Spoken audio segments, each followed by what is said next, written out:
Ndewono. Ụbọchị unu niile buru ihe ihe ọbụla unu kpatara aka tap ọ bụrụ sọ mma. It is my pleasure to welcome you to another wonderful episode of Chiism Live. Any day that we are above ground definitely is a reason to celebrate. I want to thank Chineke right now for healing my daughter. My daughter was not well, but she's doing extremely well today. So we are very, very grateful for that. And I am particularly chastened by the fact that, you know, if you're not paying attention to life, if you think you have it forever, you don't. Just like that, anything can happen. So we were just surprised that she was ill, but now she's bouncing back. I just want to remind all of you that children will be children. So because my daughter has not been well, I'm babysitting. So I've got my two grandsons who are now 8 years. One just turned 8 and the other one will turn 9. So they are both 8 years old. Let me tell you, if we can survive me being on this show and nobody's here with me to monitor them, it's Chineke working. I want you to know that. I am so very, very happy to have them. I'm not going to complain about that. But if there's any interruptions, I'm just wanting you to know that is why. I would like to welcome my co-host today, Dibia Ochoaja Yudi Image Kano. No, I need to Chineke about Adora. I was so, well, you know, I've been calling you for the past how many days now. I've just been so kind of stressed out about it. But yes, it's good to hear that she's doing a lot better and that everything is going to be fine. So as we ask God to be patient with us, we also have to be patient with Chineke as yes, Chineke works expected miracles, so to speak. So Yagazie to you and your family. It will all be well. Thank you. Thank you. And I also want to add to the stream, Dr. Simona Monet. How are you? I can't hear you. You're muted. You have to unmute yourself. Oh, I'm sorry about that. You know, I'm so happy to hear that your daughter is doing a lot better. I was very concerned. Like I said, I'm keeping her in my prayers, and I know that Chineke is going to really take care of her. And, you know, I know that things will get a lot better even from here. Yes, absolutely. And Yudi, yeah, I'm going to take a moment and play a music recognizing my dad, so I can take this opportunity to quiet down the group. They are getting a little bit noisy now. Okay.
I stand in the perfecting presence of Chineke.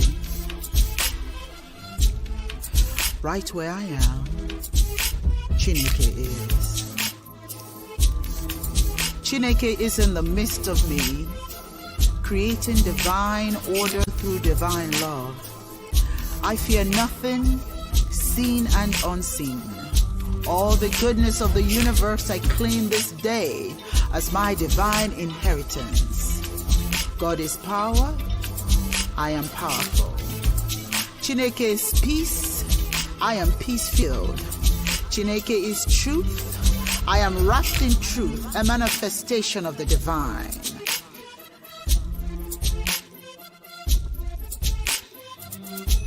Greater is the power of Chineke in my mind than any condition in the world.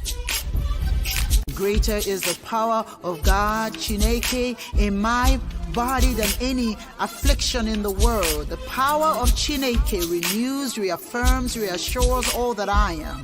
All that I am, Chineke is. All that is noble, I am. This truth I claim as my divine inheritance. Ise, Ashe, Ise, Ashe, Ashe, Yagazie, Ofo. Iyomo mirani anyekele ya narangozi ya. Iyomo mirani anyekele ya narangozi ya. Iyomo mirani anyekele ya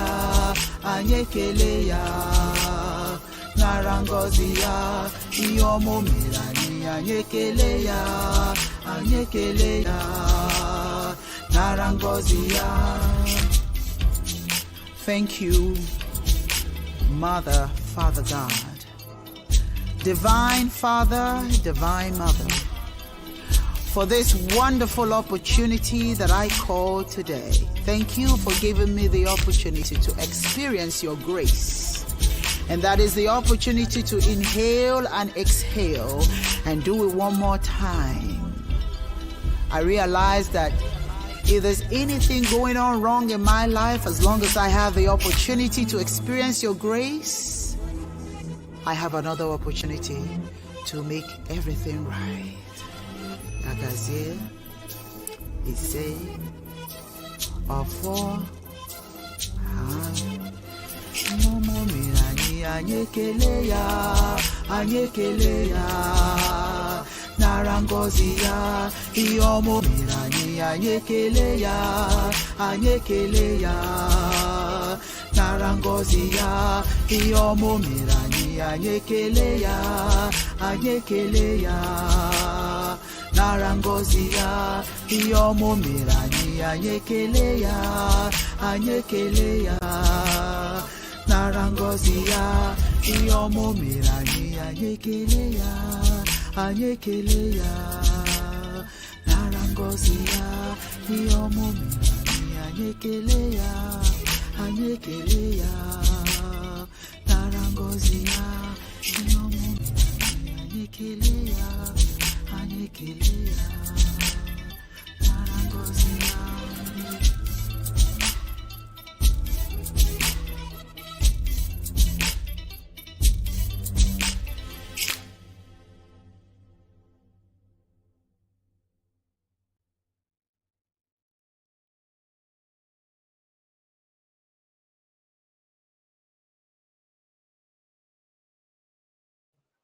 It kind of refused to go away. That's Dad saying, I'm staying. I'm staying. I'm you can't staying move right me. here. I'm not going anywhere. Much of what we're doing today is to talk about the continued discussion about why it's important that we deify, have our own edifices. Dibia Chiedozie is not able to be with us today, and he traveled to Enugu. So he's hoping to join us the next Sunday. Today is Ono's birthday, in case you don't know, you have to remember. Oh, yeah. So his friends came and picked him up to take him. I forgot about that. So that is true. I have to happy birthday. He's out there gallivanting, and he told me, "I'm so sorry," because he has to be the one to coordinate all those people. So he's not able to join us today. But you know what? That's okay. That's what life is about. He's supposed to be out there celebrating. Yes, sir. Yeah, so that's great.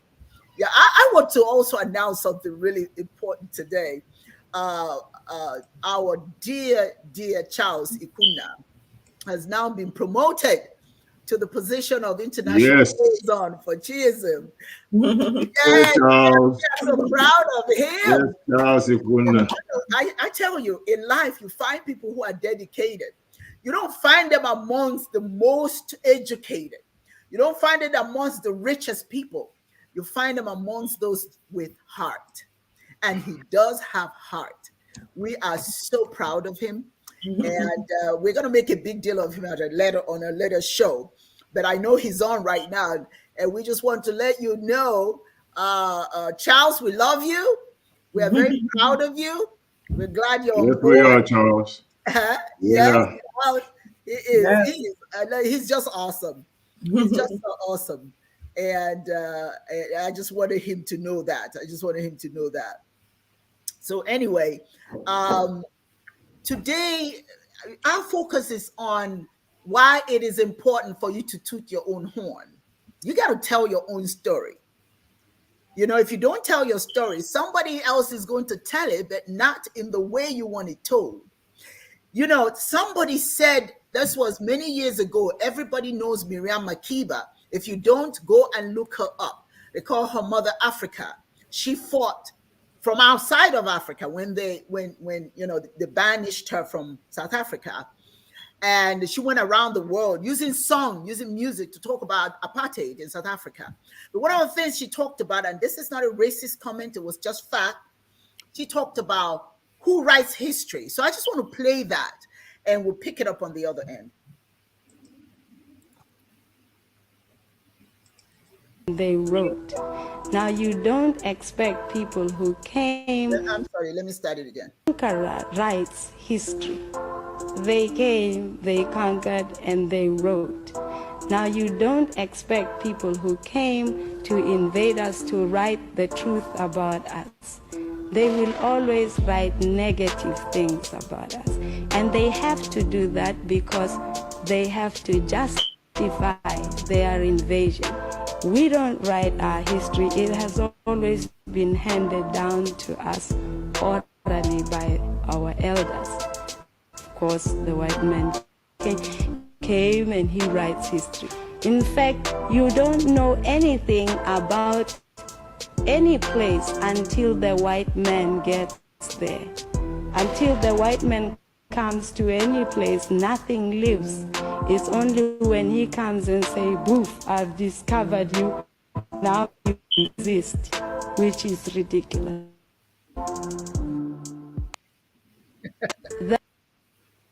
It's something we always talk about. We talk about that all the time. You remember? We always talk about that all the time. Remember when we talked about Munga Park discovering the Niger River? And we were talking about the fact that there were people already there, right? But they write the history, their history, right? Yes. Story. They write it and they control the means whereby information is disseminated in the territories or within the territories and outside of it that they conquered. So if they control the means of distributing or disseminating that information, they're going to write it to glorify themselves, right? Diminish the people that they met when they got there. Same thing happened to the Mayans and pretty much everywhere else that they went to. So, but you also have to fight for your right to tell your own story, right? And unfortunately, everything we did was through oral history. And a lot of the people that were in control of information within our own African communities were enslaved. Yeah. You know, so, Go ahead. And that's why, you know, I want to do a prayer. I want to do this prayer because I want you to know this is an African prayer. I'm going to say it in English, but I'll translate it in African language. Okay. We prayed. We had spirituality before anybody told us about God. We had spirituality. We prayed. We prayed by the river. We prayed in our shrines. We prayed in our home. We prayed every time, wherever. Even during the New Yam Festival, everything is prayer. Everything is prayer. I am going now, Dr. Simone, I'm going to do the prayer. Don't worry about doing it in English because I know I sent you that. But I'm going to do it in Igbo and English simultaneously. We prayed. Oh, Chineke Biko. We just need to know we knew God before anybody came and said anything. Chineke, with different names in many tongues. Let me remember that. Monachiso, Chineke, and I are one. Chineke nwe aha dị iche iche. Ọtụtụ ala niile dị n'ụwa. Ka m lụta taa na mụ na gị bụ ofu. Chineke's plan for me is my salvation. Ihe ọbụla Chineke na-achọ ga-adịrị m mma bụ ihe ga-adịrị m mma. There's nothing I want that I cannot have. Onwe ihe ọbụla m chọrọ na m ga-enweta n'aka Chineke. I must be willing to forgive. Even when we know why you don't be mal. I make the choice about who I am and who I become. My time is now and our time is now. What I cannot do, Chineke can do. I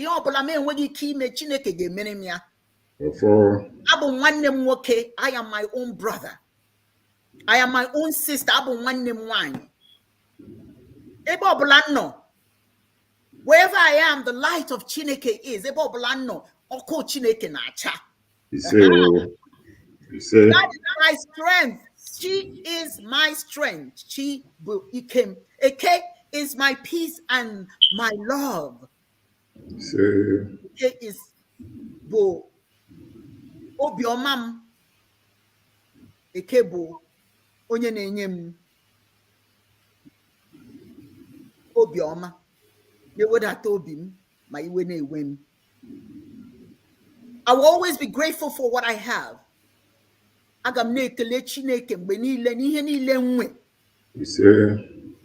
I promote the good of the whole. Ihe ọbụla gbasara ụwa anyị o ihe nga na-arụ ọrụ m o ihe nji bi ụwa. I will not ignore the whole because it weakens my community. I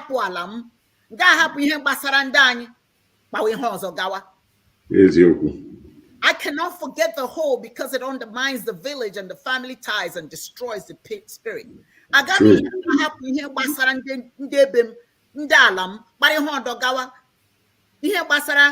ndua ezinụlọ m ọ na-emekasị mkpụrụ obi. Today I will work and I will offer something to the whole. Ọrụ m bụ inyere ụmụ nwanne m, inyere ndị ezinụlọ m, ma ndị ala m, ma ndị Afrịka. O ihe m bịara ụwa ime. And so it is. Now, that's prayer. You pray in English. I pray in Igbo, Yoruba, Hausa, Ibibio, Efik, South African, Akan, you name it. We know how to pray. We were doing all of that. But somehow we have abandoned all of that. Now we think somebody has to tell us how to pray. Somebody sent me something in the mail that I am going to be covered by the blood of Jesus. The blood of Jesus, the blood of Jesus, the blood of Jesus will cover me. So I said, oh my God, who died? No, he said the blood. I'm covered by the blood. I'm covered by the blood. I said, okay, who died? Who did you kill? Whose blood you got all over you? And she said, no, the blood of Jesus. I said, do you hear yourself? I'm telling you that I'm connected to I have direct communication with my God. And then you send me something to tell me you're covered with blood. Maybe your intentions are positive, but just think about what you're saying. Go look in the Bible. The Bible doesn't say that you are covered with the blood.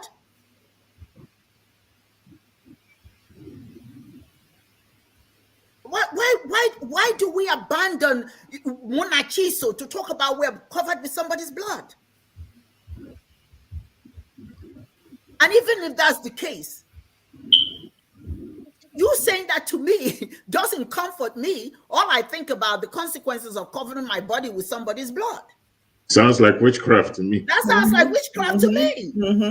That's some voodoo witchcraft stuff. You don't do that. That's your concept. We say Munachiso. I am here. I am one with Chineke. Yes. Whatever I'm going, that power works with me.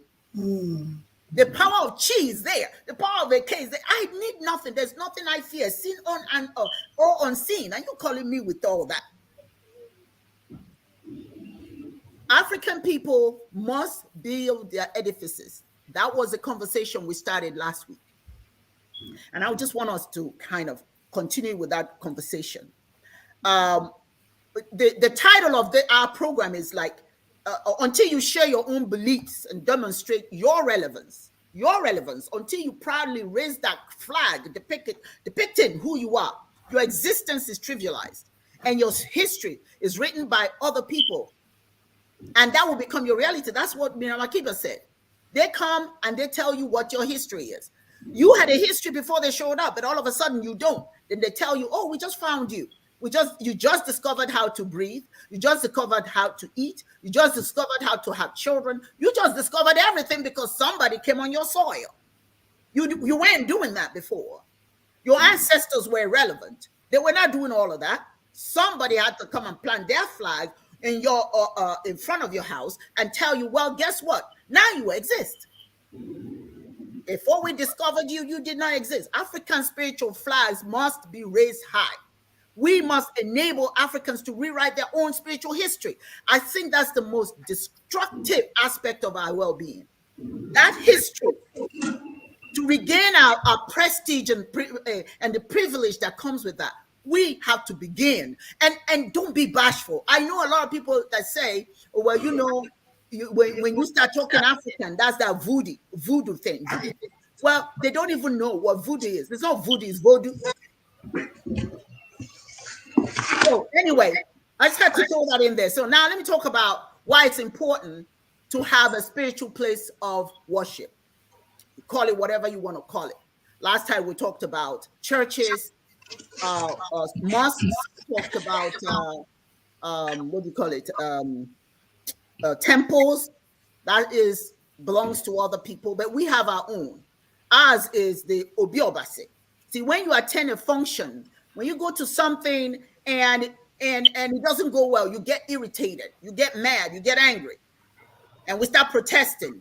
But if you're in a spiritual place, you get to feel that there's a higher power that will calm you down, that will take care of things. And this positive energy is why we have to have our own space. But who is that energy?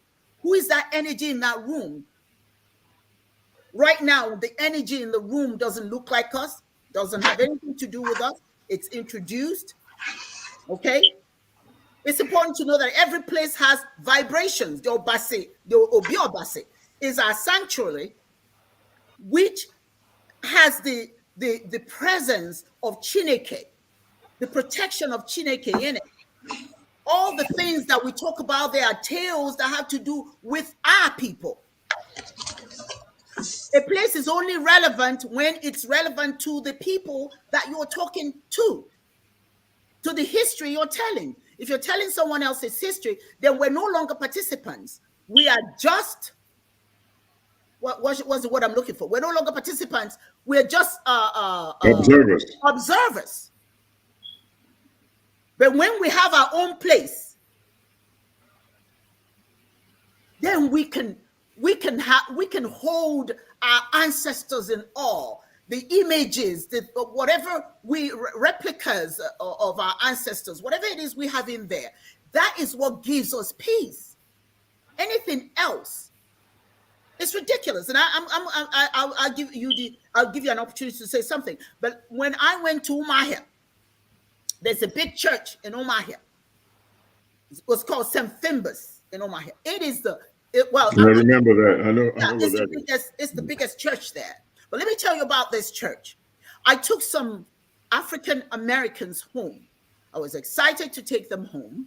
And one of our guests one of our hosts told us that it would be good for us to go and visit the church, which is, one of the biggest buildings in town. So we went there. When we got there, it was amazing to me that it had most beautiful artistic images of angels, of God, of Jesus, of Mary. Everything did not look like me. Nothing looked like us. Everything was blonde and blue-eyed and all of that. And these African Americans, they stopped and said, "What the heck is this?" I was embarrassed because I brought them to Africa, to Nigeria, and this is what I'm showing them. So I asked the guy, I said, "What is this?" And as we were walking, I'm telling you, as we walked through the hall, shivers just ran down my spine because I said, "Oh my God, you talk about spiritual colonialism." And you see all these African people that were all seated, surrounded by all these images, nothing looking like them. Nothing. That's why we need our own Obi Obasi, so that things that look like us can be depicted there. Because everybody else does it. And last time we talked about, this is the image of the Obi Obasi.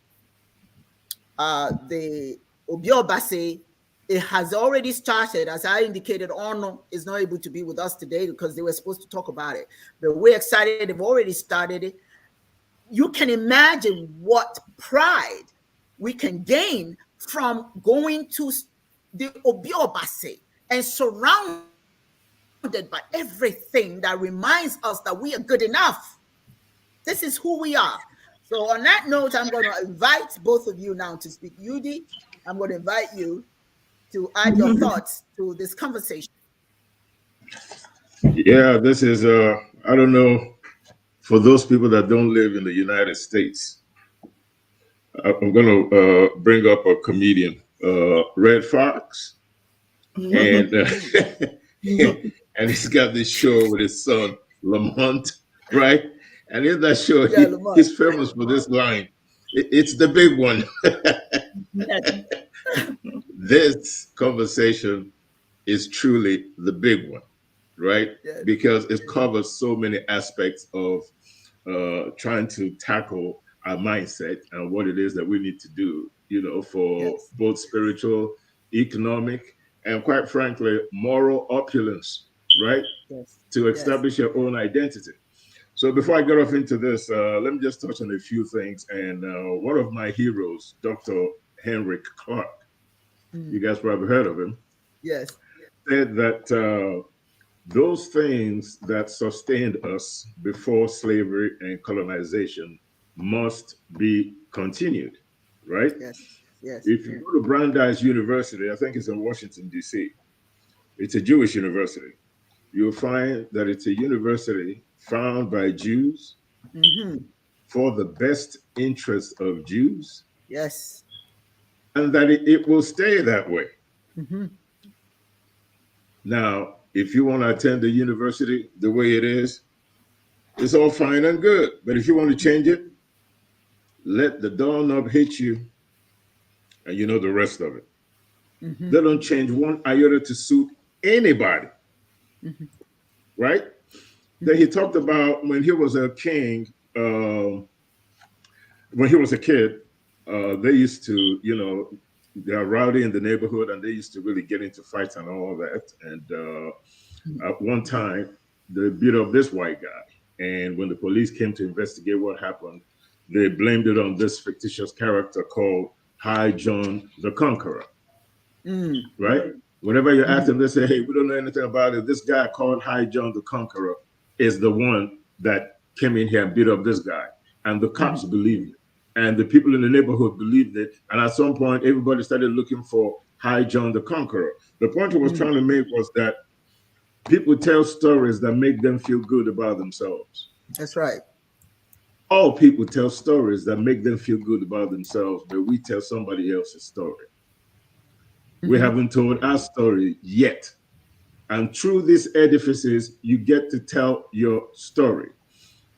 Education is a very important thing. It gives you the right mindset for economic development and to actually plant your own flag and let people know that you were here before anybody else came to your shores to preach anything, right? There are 5 components when it comes to having a Pan-African mindset, which is all part of hopefully a better and broader educational system. One of those components is, there are 5 of them. One is cultural consistency, environmental love, educational excellence, community empowerment, and economic development. But the most important of all is cultural consistency, because being culturally consistent means that you address your history as something that needs to be showcased, both in your community and outside of it. You address your spirituality. Then you address your language. When it comes to history, as I mentioned earlier on last week, history sometimes is not something that you have to read in a book. Go into a place, look at the edifices and monuments that were built to glorify their spirituality and their history. And you could automatically tell that these people at some point in time were great and are probably still a great people. Yes. The young generation can look at these edifices and say, our ancestors did great things. If you go to Rome, you see it in the Vatican. You will see it in the Colosseum. You will see it in the beautiful monuments and sculptures in Rome. If you go to Saudi Arabia, you will see it in the Kaaba. Every year, over 5 million people go to Saudi Arabia for spiritual pilgrimage. Every year. These edifices attract people from other nations to your land and helps you with economic development, empowers a lot of people economically, just once a year. If you go to Egypt, you look at the pyramids. Do you know how much money that the economic opportunities associated just with the fact that the pyramids are there? Billions of dollars a year in tourists. As a matter of fact, what does Egypt produce? It produces nothing. What it produces is tourism and the pyramids that was built to glorify their history, their spirituality, and their language, which is ascribed as hieroglyphics. Yes. Is the economy of Egypt. Go to China, the Great Wall of China. How much money is generated? Yes. Who wants to travel outside of their own community if the communities outside their own looks like theirs? You go outside your community to experience something different. People Yes. go to what do you call it, South America, to go experience the history behind the Mayan temples in the Amazon jungle. Yes. Yes. If you go to Senegal, they built an edifice of a man and his family, his wife and his a child, sitting on his shoulder and pointing into the horizon. When he started building it, he was being criticized as wasting money, that he could have used that money to feed the poor and all that. But the president of Senegal knew exactly what he was doing. After they built this statue, which became the tallest statue in Africa, hundreds of thousands of people travel to Senegal every year just to see those sculptures, creating economic opportunities. The artisans, the taxi drivers, the bus drivers, the hotels, the restaurants. Yes. It became one of their greatest economic generator. Then they established a National Wrestling Association, resurrecting the traditional wrestling. Now it's one of the biggest tourist attractions. That's right. In Senegal. And as a matter of fact, some of those wrestlers in Senegal now are in the UFC. The Ultimate Fighting Championship, which is the biggest alternative combat sport in the world, apart from boxing. Talk about Festac, Yudi. Talk about Festac. Oh, I'm getting to that. Right? Then Ahan KOK and a whole lot of other Pan-African thinkers in Nigeria, with the help of the federal government and financing, brought into existence in 1977 the World Festival of Arts and Culture in Nigeria. Miriam Makeba was there. Shalama, Stevie Wonder, Isaac Hayes, Felara Somkuti or Nicola Okuti, Bob Marley, you name it, the greatest artists in the world with African ancestry were in Nigeria. We built the Festac Village just like you built the Olympic Village. We built a stadium just like you built stadium for the Olympic Games. We did pretty much the same thing that you do when you have the World Cup. Every prominent Black artist, big or small, were in Nigeria for the World Festival of Arts and Culture. It was the Cultural Olympics of the Black world. It generated so much prominence and economic vibrancy in Nigeria. Everybody, we were glued to the TV set for 2 weeks to a month. It was the biggest, greatest thing that you could ever think of when it comes to people of African ancestry coming together and doing great things. It was, excuse me, I'm going to use the word, the bomb. Yes, it was. Yes, it was. Think about the Olympic Games. The world shuts down for the next 2 weeks while watching the Olympics. This is the kind of attention that Africa, that Nigeria received. And the idea also was that every 4 years, there would be another World Festival of Arts and Culture in another African country. That's right. Went through. Not only that, it will go to the Caribbean.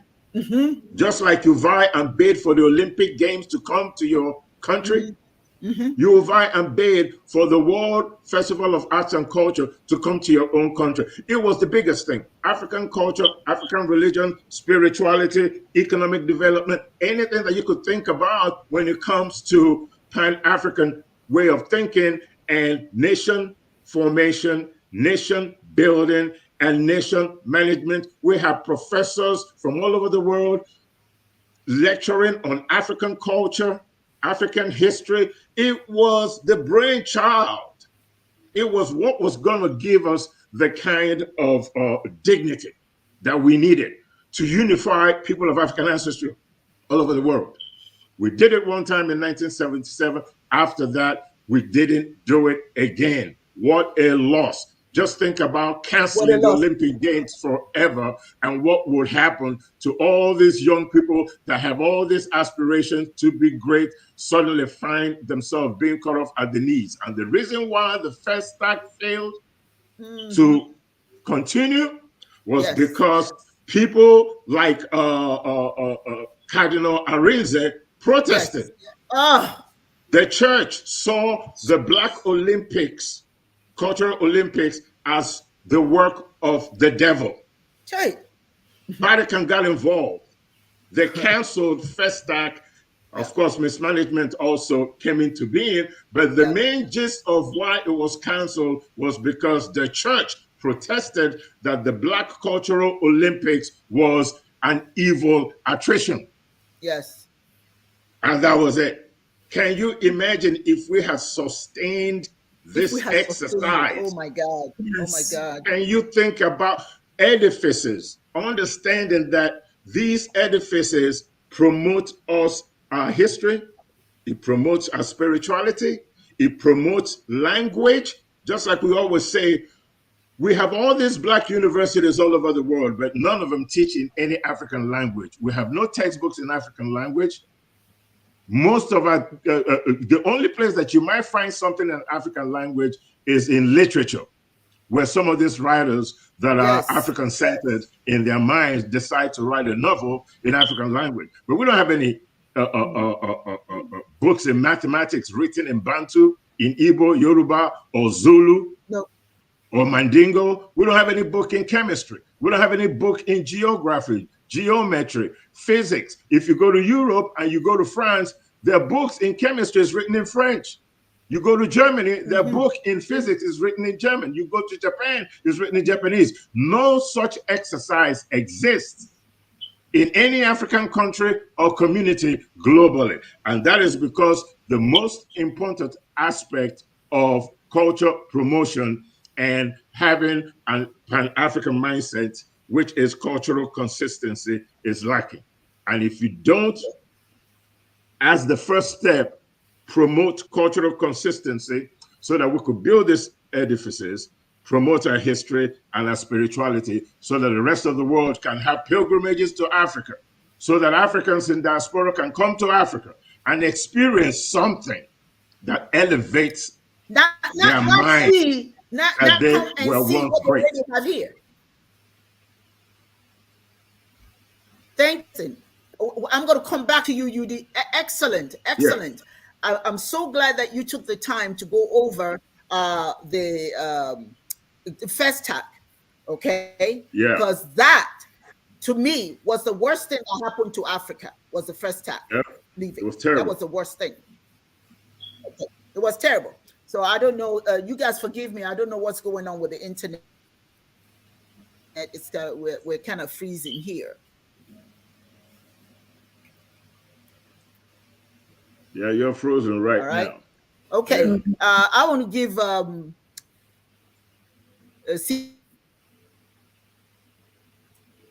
You're frozen, Auntie. You're frozen. But go ahead, Dr. Simone. You could hear me, right? Okay, yes. I would like to first thank Chineke and my ancestors. This is the first thing I want to. Yeah, go ahead. Are you frozen? Okay. Okay, I would like to first thank Chineke. I think something is going on with the internet. Something is going on with the internet. Yeah. Well, let me remove this and see. Okay, Dr. Simone, I was asking, you come in and jump in here with your thoughts on this conversation. Yes. I would like to first thank Chineke, our ancestors, for making this happen, because I think it is going to happen. It's something that we need as African people. We need something that represents us and our ancestors, like everyone else. You go anywhere, India, you go to China, you go everywhere else, and they have something that represents them. And so we need something that represents us. I know growing up, we were so thirsty. I went to an AME church, grew up in an AME church, knew nothing about anything outside of the church as far as religion or anything like that. Came from a small town, and when the African, unfortunately, the African came from Kenya, him and his family came to the church. We were so excited as African Americans because we are that, a lot of African Americans are very interested in finding out where we came from, you know, with everything that has has happened, you know, and us being so dissociated from our culture, you know. And so it will be a great thing that we have an edifice, because the thing about it is when the African came to the church, he was teaching European. He was teaching, we were expecting more African teachings. He was not teaching us about the culture, where we came from, what were our traditions. This is something that's needed. We need to, you know, because we're still getting out of slavery, you know, but we, in renewing our mind, an edifice is something that we definitely need to be able to have something that we can look at and say, this is something that is ours. This came from something from our ancestors. And you know, and even outside of that, honoring our ancestors for the things that they have been through and the things that have been taken away is so important. And so, just like the Vatican, it can start in Nigeria, and Nigeria is like the Vatican, how the Catholics do. And then we're putting these edifices all around the world where African people are, so that we can regain our self-confidence. And just like Auntie was, the prayer that she was saying, the first thing they took away is our connection with God. The first thing she said, our divine, I am in God and God is in me. I'm in Chineke, the intimacy with God. Because when you pray, the prayer that they tell you in the Bible is, you know, our Father who art in heaven, hallowed be thy name, thy kingdom come, thy will be done. And so it's not in a position of power. It's not a position of intimacy with God, of being able to feel that God is part of us. That has been taken away from us. And then for someone to say, you know, you're in the church and they're saying another people is chosen by God. Chosen, the people, they're the chosen people of God. We have to get back to Chineke. That is why we have so many issues. Because the prayer that Auntie said, and I thank Chineke, and I thank the ancestors for this message, because it's from a position of power. We have to regain our power back. If anyone that is disconnected like me, I'm from the United States. They have totally taken us out of our tradition. They have taken everything away from us. We only see remnants of it. It's just like my great-grandmother, Amanda. I hear stories about her making medicines, working in the earth, but they will never say that that came, you know, where that came from. Where did she get that from? If it's outside of Christianity, it was even dangerous to say that was from Africa. Yeah. So when are we going to get back? When are we going to regain who we really are again? When will that happen? When will it happen? And an edifice is the start. A lot of people may say, and the first thing, see, when we were conquered, they were the people that conquered us, they were very, they did something to us on all levels, mental level, everything. When you go to the church, the first thing they say, a lot of churches will say, you don't worship idols. You don't worship idols. So anything that you have that will represent you, that could be an idol.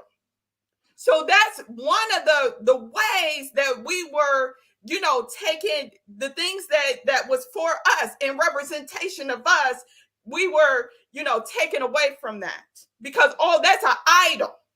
And what do you mean by an idol?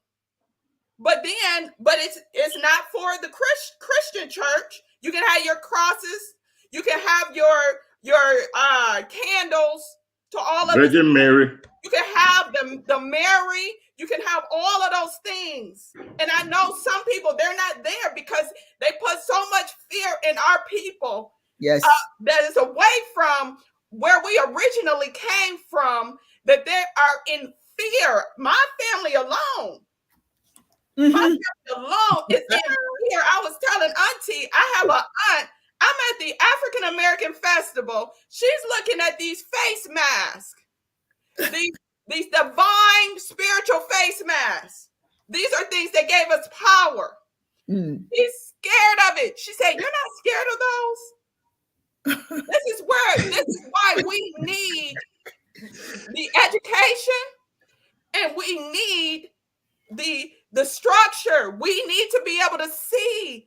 We have to be able to see that. And I know even within the work that I do, you know, I'm a Reiki master, which comes from Japan. And when you said the oneness, the connection, I pretty much being the intimacy with God. There is a symbol, a sacred symbol when you're attuned for, you know, Reiki. And it means the same thing. It means the same thing. You know, I can't really say it here because it's a sacred symbol. You know, they only want it for people who are, you know, initiated into that. But it means the same thing. And I call out that symbol. I use that symbol and I tell you, it is power. It is power in having intimacy with God. Yes. And that's been taken away from us. Yes. So we have to, this is the start of healing for us. This is the start of healing. And anyone can say, oh, this is a structure, it's a building, it's a whatever. But these churches, when they built these $1 million churches, when they're building mosques, when they're building all of these things, they don't just say that, oh, this is just a building, it's a structure. No, to them, it's a holy place. We have to have our holy place. We have to have our sacred place. So that is how I feel. And I know that Chineke is going to make this happen. And not only in Nigeria, I think it will start in Nigeria, and then we'll have it all around the world where African people are, because we need it. We're one of the most spiritual people anywhere you go. Whatever religion that we put our heart into, we take it to a whole nother level. That's right. A whole nother level. True. Because our connection, we have that connection with Chineke. Yes. But I think that a lot of us are still searching. We're still searching because we haven't gone back. The ancestors are saying, go back and get back what we lost. Yes. So that's the thing that we haven't done. Chineke is saying, go back and get back what you lost. The ancestors are saying that. Go back. This is so important. This is so important. Thank you. Oh, how powerful. Powerful. Yeah. You know what? True. And you know, one of the most powerful ways of inspiring others is by using that one tool that you have that no one else has. And that is your story. Your story is what captivates other people. And when you tell it, you can only tell it in your own way. Nobody can tell your own story. Yet, I'm sorry to say this, we are the only people who will allow people to come into our homes. Yes. And take things out and come back, resell it to us, and we think we've got something new. Yes. Yes. We throw away what we do have and take what they took from our house and give back to us. They take our story and give us back our story. And we think we got something new. Definitely. This is the problem that we as African people have to overcome. I'm trying to take this out because it's kind of, let's see, remove. Okay, give me 1 second here. Give me 1 second. Okay, I'm sorry. There we go. All right. This is what's wrong, allowing other people to tell your story. And if they tell it, they'll tell it to suit themselves. But if you want respect in this world, if you want anybody to respect you, you have. I just got to notice that. Am I frozen?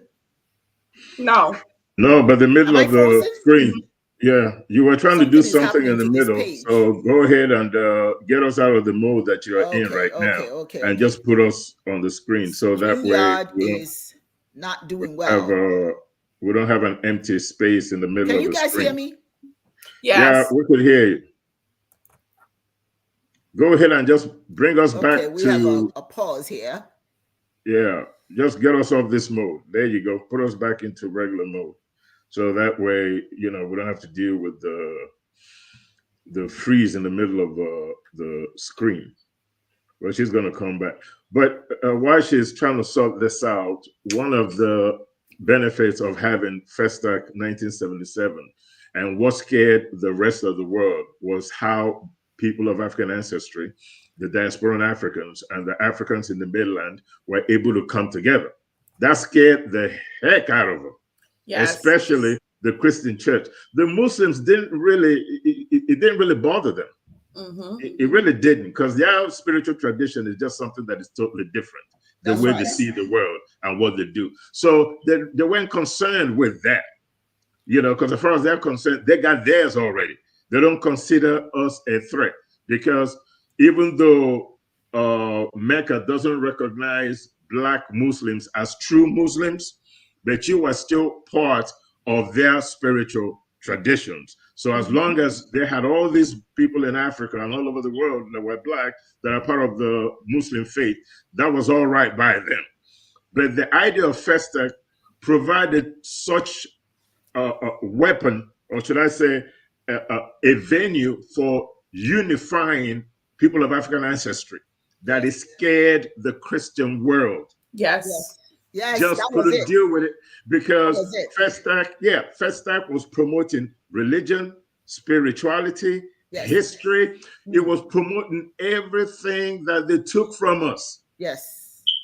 It was promoting it, and they just couldn't handle it, and we could only do it just one time, and then, of course, the enemy from within and without came in and make sure that it didn't happen again. And of course, we're our own worst enemy. You have all these saboteurs in our midst, people that promote and glorify other culture and don't glorify African culture. These people, I don't want to sound radical or anything like that, because I believe that every human being has a right to worship God the way they understand best without bitterness. But in this fight for preeminence, in this fight to unify people of African ancestry, this is about community identity. This is about resurrecting the community and bringing us back to prominence. This is not about free choice. A soldier that goes into battle doesn't have free choice. You got to go into battle. A bow without an arrow is meaningless. A gun without bullets can't do anything. A people without a culture are like a bow without an arrow. You can't do nothing. You can't go into a fight with no hands and no legs. The only thing you could do is try to bite somebody, but if you can't grab the stuff, they kick you in the head and it's over for you. That is why it is absolutely imperative that we remove this religious or spiritual chain that we have into our head, because it is this spiritual and religious chain that they have weaponized against us.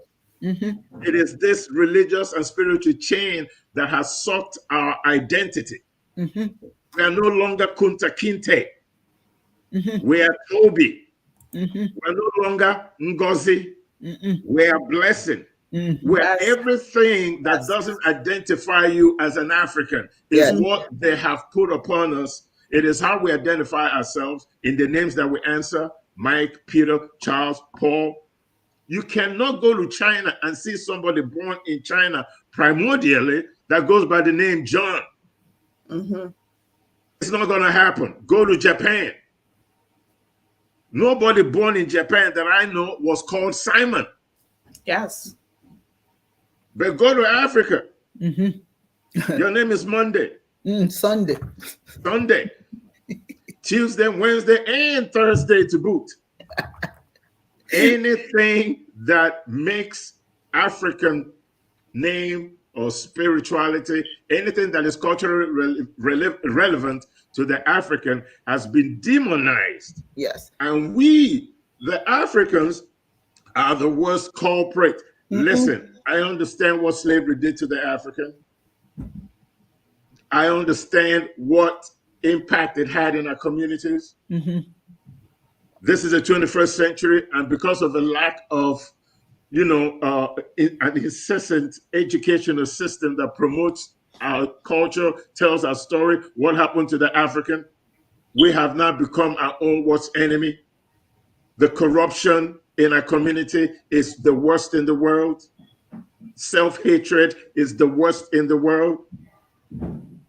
Running away from our culture, our history, and religion, we exhibit that worse than any other community in the world. We suffered, except for the level of slavery that impacted the African, the South American, the Central American, the Inca, the Maya, the Aztecs suffered almost just about the same hell that we did, particularly from the Portuguese and the Spaniards.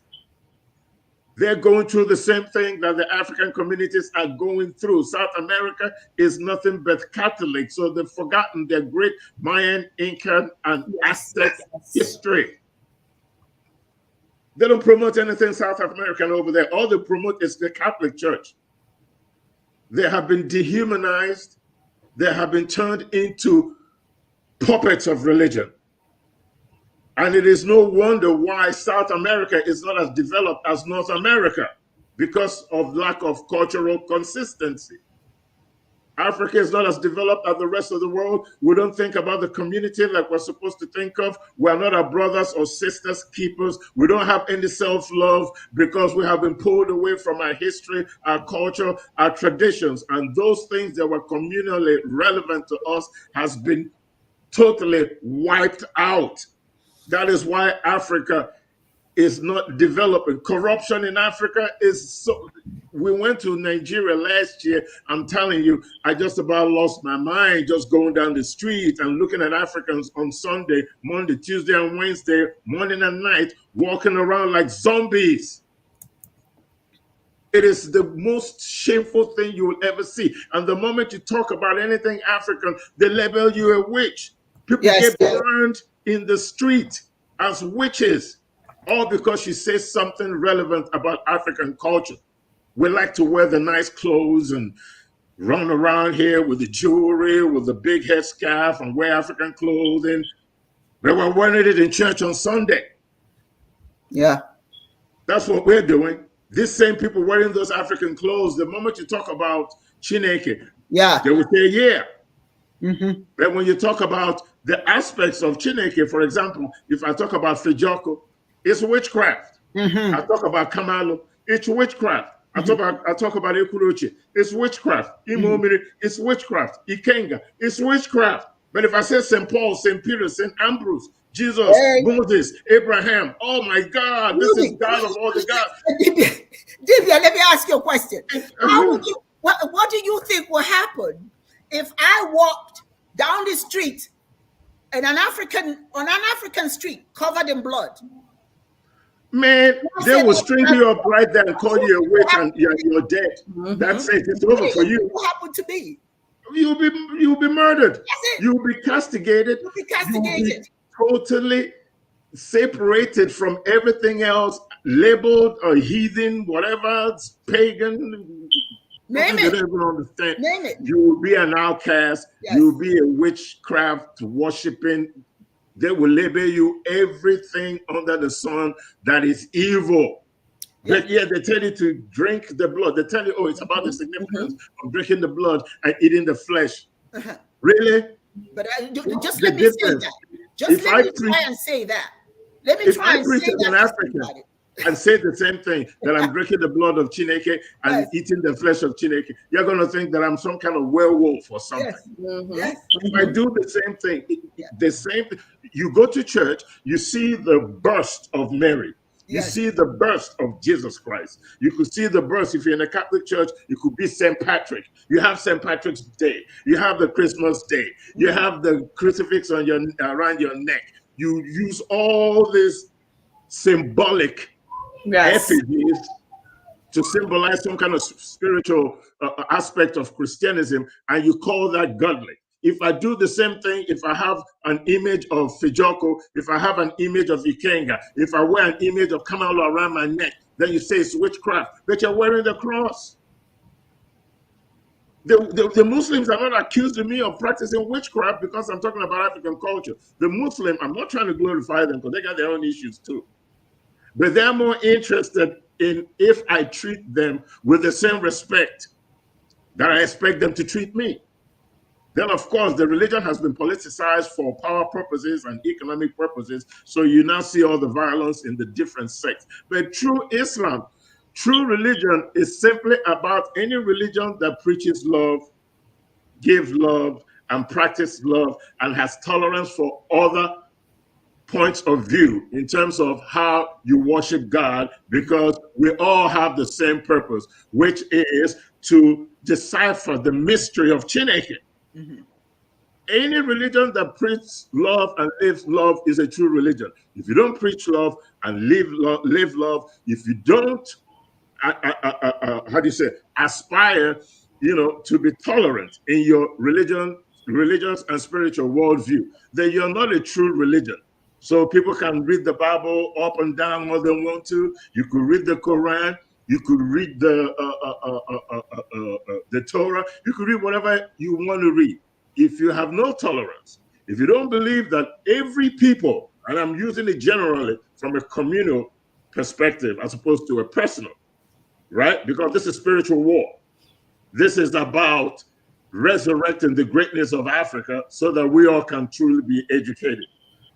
Any religion that doesn't preach tolerance, that doesn't accept the fact that all other world cultures have the right to worship Chineke the way they understand best without bitterness, is not true religion at all. The Eskimo in the North Pole sees Chineke differently from the warrior in the Amazon jungle. The evidence of God to the Eskimo is the polar bear. It's the ice. It's the air they breathe. The Arctic fox, the seal. It is about the life-sustaining forces in their environment is their evidence of the existence of God. If you go to the Amazon, the evidence of God to the Amazonian, the evidence of Chineke to the Amazonian is the anaconda, is the rainforest, is the crocodilia, it is the jaguar, it is the piranha, it is the monkey. The life-sustaining forces in the jungle is his evidence or her evidence that there is Chineke. The problem with the world is that the Eskimo has gone down to the Amazon jungle to tell the Amazonian to start seeing ice, to start seeing polar bears, to see the world the way the Eskimo does when there is no snow in the Amazon. This is a problem with the black man and woman. That's the problem with our black communities. That's the problem with Africa. We're dancing around in the desert, waiting for it to rain, and we're seeing Snow White. I just want to touch upon something you said. I mean, everything you said is just absolutely fantastic. But I'm going to tell you something. When we are talking, when we're telling people who we are, you do get individuals who get all upset. We have the right to be who we want to be. Why are you upset about we believe in Jesus or Allah? Or that you're missing the point. They're missing the point. It is not that you shouldn't believe whatever you want to believe. It is that you shouldn't accept that your ancestors were bad or that your things are bad. Yes, absolutely. You see, you can add, it's a global world. You can add whatever you want to add to your repertoire, but you cannot expect respect and dignity from anybody else when you defile your own things. When you want to quarrel with me for having the audacity to say that right where I am, Chineke, man. Is. Then Yeah. you say, well, you mean you don't believe in? No, I don't, and it's okay if you believe it. But my ancestors survived before you came along with that, or before that was introduced to you. In our spirituality, we had proverbs. Much of our spirituality is based on a lot of African proverbs, and those proverbs are used to teach. We didn't sign any documents in the past, UD. Oh. Simone, we didn't. Your word was your bond. Your word, and ofonogu. If you bring that ofo and somebody gives you your word in front of that ofo, that's it. That was European too. Mm-hmm. That was way in Europe. Before all the paperwork came. Yeah. Mm-hmm. So what we're not saying here is that you should hate any religion. That's not the point. What we're saying is that ours was good, is good, and should be reenacted in the present. Because only then can only then can you get respect. Only then can you honor your ancestors. You can read and you can get all the PhDs that you want in the world in someone else's backyard. You are culturally illiterate. Yeah. I'll tell you this story. This man came from England and he has studied. He came home to Nigeria and he was all excited. Everybody was excited. He has come. All the elders came and they sat around and waited for him to appear. Well, when he appeared, remember, he was from a Nigerian village, right? So, but this time when he appeared, he was dressed in coat and tie and everything in the hot African sun. And all the elders are looking at him. They're all sitting. The village elders are all sitting, waiting for this man who went and traveled to England and got this education. So he came and he started to speak to them. He wasn't speaking to them in Igbo anymore. He was speaking in English. So the elders are listening and listening and listening. And then they asked him questions in Igbo and he responded in English. They all started picking up their walking sticks and started walking away. And he was wondering what was going on. One elder said, "We thought you went to get an education. You went there and got lost. Yeah. You're not educated. What are we here to celebrate? You don't speak your language. You're not dressed like we are anymore. You're not educated. You got lost." And they all walked away and left him there looking foolish.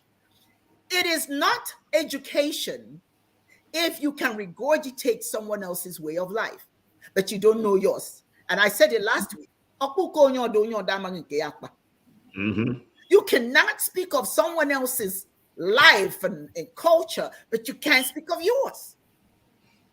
They call you Onye Iberibe. You can have PhD and still be Onye Iberibe. Yeah. Yes, only in relation to your race and culture that your education has meaning. Yes, and if there's nothing wrong with getting an education in someone else's culture or vineyard, that's cool. That's fine. That's just expanding your mind. Yeah, but if you've got all of that and you can't find the way to your mama's village house, and you get up there and you say, how do I get to my mother's village? That you left 6 months ago. You don't do anything. Mm-hmm. I want to ask my people right now, whoever is listening, you tell me how many Europeans who even live in Nigeria, whose names are Chukwuemeka, whose names are Ebere, whose names are Uwa or Udemezwe, which one of them would trade their name for yours? They won't. It's not you being racist. It's not being hateful. This is your source of pride, for heaven's sake. And your identity. You're giving it away. They don't even have to ask you for it. You just give it away because you believe that you're not good enough. When you say no to your Africanness, you say no to Chineke. Know that. When you say no to your name, you say no to your whatever you call God. When you say no to your culture, you say no to Chineke.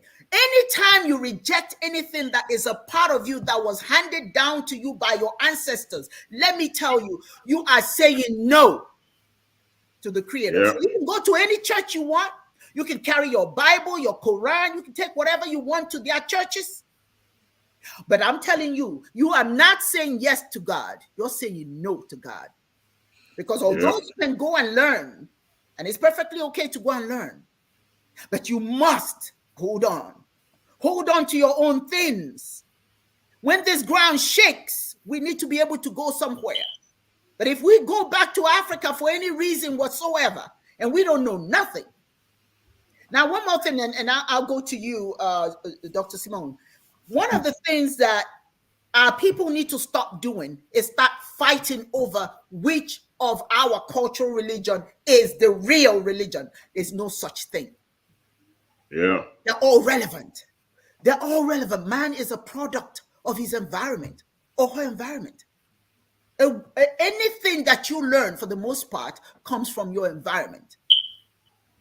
So it is so important. I cannot overemphasize that we as a people should stop looking down on who we are, because our children will look down on us. True that. My dear sisters, this is a message for African women. When the black man is chasing after a white woman, what are you getting pissed off? Excuse my expression. You're getting mad that he's chasing after white women, but you got white hair, blue eyes, blonde hair. You want to look like a white woman. He might as well go get the original. What's he need you for? That's true. Yeah. That's Let's be honest here. Let's be Mhm. honest. If they're chasing her, show them that you're proud of who you are. Be proud of who you are. Show the elegance of your womanhood, of your blackness. There were many African men who appreciate that. I just had to get off that little subject. And the same thing for our black men. I'm one of them. You know, the same thing for our black men. If you see a sister walking hand in hand with a white man, what you getting upset about when you don't think she's good enough for you? Exactly. She's supposed to be lonely because you black. No. If you start showing her that you appreciate her and you want to be her man, she will come with you. She will not be with him. I don't know. People fall in love with whoever they fall in love with. I get that. But we as a people stop being mad at each other for whatever things we choose to do when we look down on ourselves and people just say, hey, if you don't like me, I'm going to go somewhere. That man, my black brothers, you know, we love you. I love my black brothers. But you got to love us back. Yes. Yes. Do you hear what I'm saying? You got to love us back. We are what God gave you. That's when we came out as black women, we are your blessing. We bear your black babies. We create your black nations. If you don't want us, we're gonna go somewhere. Start showing your women that you love them. Exactly. And you know what? You gotta love us for us to love you back. And the same thing for the sisters. Start loving the brothers. Stop comparing them. They are black men who have jobs that maybe not engineering jobs. Maybe they're not doctors. Maybe they're lawnmowers, or they have a lawnmowing company or whatever it is. Don't base the standards of who you will accept according to the European standards. That's why we can connect, because the standards of beauty, the standard of net worth, is not based on our understanding. It's based on someone else's. So we're never good enough for each other. And then one more thing, and I'll go to Yudi. One more thing that we need to be very careful. If I say, as a woman from Nkporo, if I say, this is how we do it, Nkporo people are Igbo people as well. Now, you may have a different concept, but don't tell me who's from Nkporo, from Eda, that's not Igbo. That your way is the Igbo way. There's no Igbo way. There's no Ghanaian way. There are diverse Igbo concepts. And I think this is what I love about Chiism. If you are an Igbo person and you come and tell me something, hey, why not? It's Igbo, isn't it? It's in your backyard that you learn what you learn. In Ghana, it's in your backyard that you learn what you learn. But this whole notion that there is one way, that's not what Chiism is about. The only thing Chiism believes is direct communication with the Creator. Right where you are. I don't care if you're a Khan, I don't care if you're Hausa, I don't care if you're Yoruba, I don't care if you're African American, I don't care where you come from. Right where you are, God is. In our language, Chineke. But it's got universal application. You call God whatever it is you call in your backyard. This is the philosophy of Chiism, which is the philosophy of the African people. They may have different ways of expressing it, and that's what's healthy. It's okay to have different ways of expressing it based on your culture. But we cannot be claiming exclusive truth. Like the other people, all the religions that are brought to us, those are exclusive truth. And if you don't believe that, you don't know God. No. My way or the highway. My way or the highway. Yes. Okay, Dr. Simone, you have something you want to say. Yes, we have to really free our minds as African people. And in my work, I deal with all types of people in different religions, and I respect people's path. Mm-hmm. Okay, but when you're talking about, your oppressor, you have to question, you have to look at the whole story, mm-hmm. Find out what the whole story is, find out where you came from, mm-hmm. Find out who your God is, find out who the God of your ancestors was, mm-hmm. So that you know the whole story, so that you're able to make a real informed decision as to how you should see Chineke, mm-hmm. How you should see God. So you can make a real informed decision. Mm-hmm. The Bible says that you have to study to make yourself approved. That is the word of the Christian in the Christian faith. Mm-hmm. That is something that a lot of people don't do. They miss that. They totally miss it. Mm-hmm. Study where you came from so that you know where you're going. That is all I say, because when you're reading the Bible, what comes to me is when they talk about the promises of God, one of the main things that has to do with Christianity and when they brought the Israelites out of Egypt, and they say, and God says, God says, I am going to give you the land of milk and honey. But my friends, my African friends, we are the land of milk and honey. They are eating off of us. Mm. They are eating and feasting off of us. We are that. That is why they don't want us to have any edifices. That is why they don't want us to have our traditions. That is why they don't want us to have any of that, because they are eating off of us. We are that land that was promised to them of milk and honey. It is not something that is figurative. It's not literal. This is the Black African has been the land of milk and honey. You go anywhere. Do we have anything? What do we have for ourselves? Where's the wealth? Most of our wealth. If we have wealth, where is it coming from? Where's our wealth coming from? The ones that don't have the wealth. Mm-hmm. And that is what we have to realize. And then we can make an informed decision to say, is this the spiritual path that I really want to go in? If I really love Chineke, if I really love God, am I going to continue to allow to be feasted on?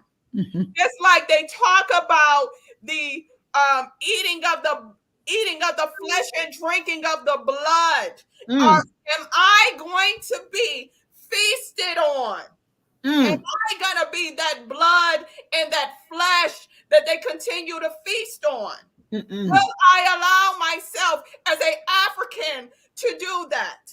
Or am I going to go back and find what it is. The God of my ancestors. Say it again. Of my ancestors. That's hot. I find out how long will I allow someone else to take so-called Holy Communion off of me? Say it again. That is how long deep. will I do that? Because they're looking at this as if it's holy. When they went to get these slaves, that was holy. They even named the ship, some of these ships, Jesus. Do you understand? Learn your history. Learn where you came from and make an informed decision as to where you're going. That's right. Let's build this edifice so that we are able to stop the cycle of this. Yes. Let's honor and get back to our ancestors. For the clients that I have that want to know, that's interested, I tell them, pray to your ancestors. You're sick because you're not praying to your ancestors. That's right. And you know what? A lot of times they delivered. They get delivered. So we have to get back to where we came from and understand who we really are. Then make an informed decision. I'm not telling you how to believe.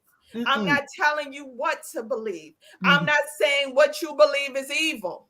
But I have to tell you, look at the reality of what is going on and how your oppressor is weaponizing the very religion that you are practicing.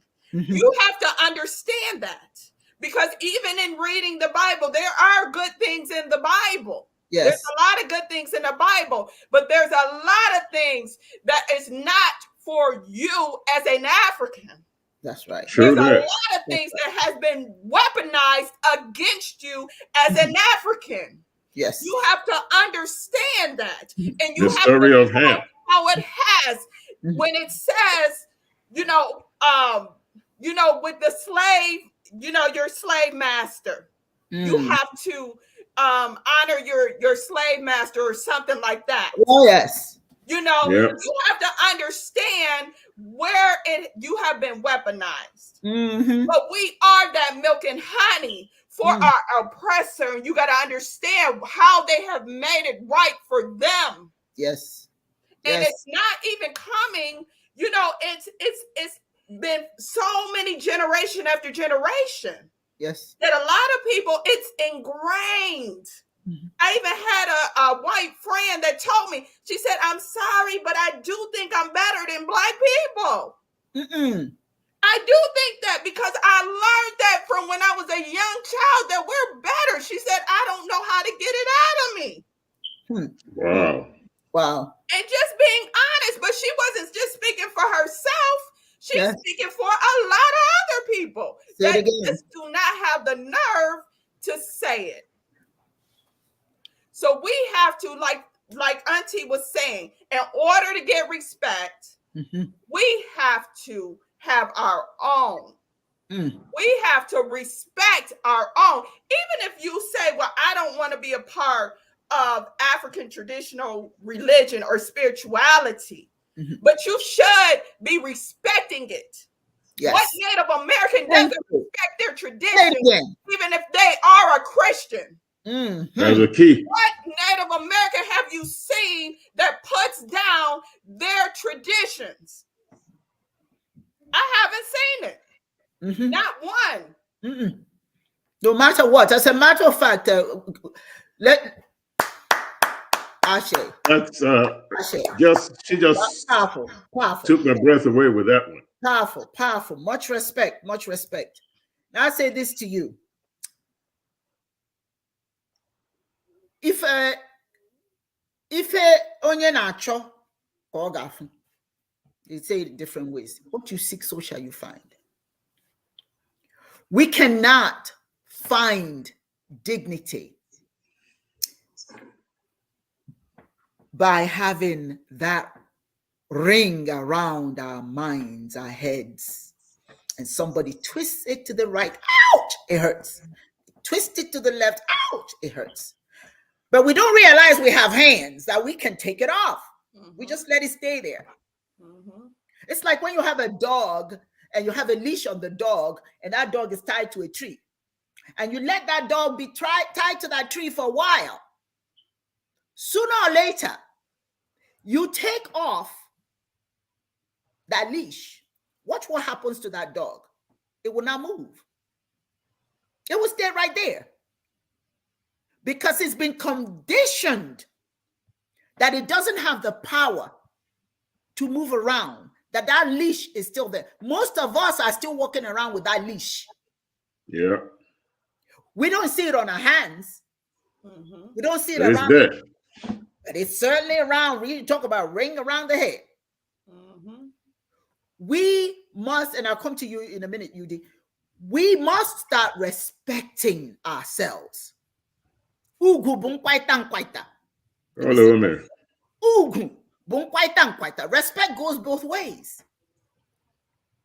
If you want respect, you got to start by respecting yourself. They ask you, what akwaka ya no kenye lienni. When a child washes his hands or her hands, they sit at the table with the elders. We don't realize that we have water and soap to wash our hands so that we can sit with the elders. We're still there waiting, watching the elders and inviting us in, but we don't want to do anything because they've told us our hands are dirty. It is time for us to come and sit at the table with the rest of the world at the same level, because we are the first world. We created humanity. I didn't say it, go read it up. Humanity and civilization began in Africa. And if that's the case, why are we still not at the table?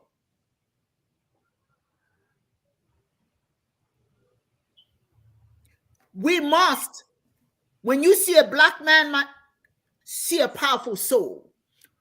Don't see the man who was enslaved, because not all black men were enslaved. Only a few. When you see a black woman, respect her, because not all black women were ever enslaved. The tragedy of slavery is that it has convinced us that that's who we are. That's where we started. That's not where we started. We started as the world's civilization. It started with us. And I'm not saying that makes anybody less. I'm just saying, if you don't know, who no go know. No be so. If you don't know, it's time to know. It isn't about what people are. You cannot complain about what people are doing to you when you allow it to be done. Now you're the one that's adding the fuel. You're the one that after they have left, they left the mess for you. Now instead of you sweeping the mess into the gutter, now you packaged it, dusted it off, and started handing it off to your brothers and sisters to consume. And somehow you think, look at, and then Judy, I'll go to you in a second. You think about what's going on all over the world. This little girl, I watched a video of a little black girl, very dark-skinned little girl, and she was crying. So she was, it was some kind of, I think it was a parent-teachers association or something like that she had to speak. And she was so upset. She was crying. The tears were just pouring. She says, why do they hate us so much? Why do they hate us? We're not doing anything to anyone. And yet we're the ones that are being hated. Do you know why that hatred continues? Yes, I grant you that there are other races that may be hateful. But that hatefulness comes from us. Because so many people have said to that little black girl, you too black. You black as tar. Am I right? Of course. You're not as cute as someone else's child. You know, you got my nephew or my niece or somebody has fine hair. They have good hair. You got nappy hair. When you think that the horrors of the black world is coming from outside of us, you're lying. You rejected Chineke. And when you reject Chineke, that means you reject the individual who has Chineke in them. You don't see Monachiso. You don't see Madubuchibeya with God to each other. You don't see that anymore. When you see your fellow black person, you see what somebody described him or her as. And you start reacting to them accordingly. You start treating them accordingly. And it continues. It just flows from one generation to the other. The self-hatred continues. But it's time for us to wake up. It's time for us to wake up.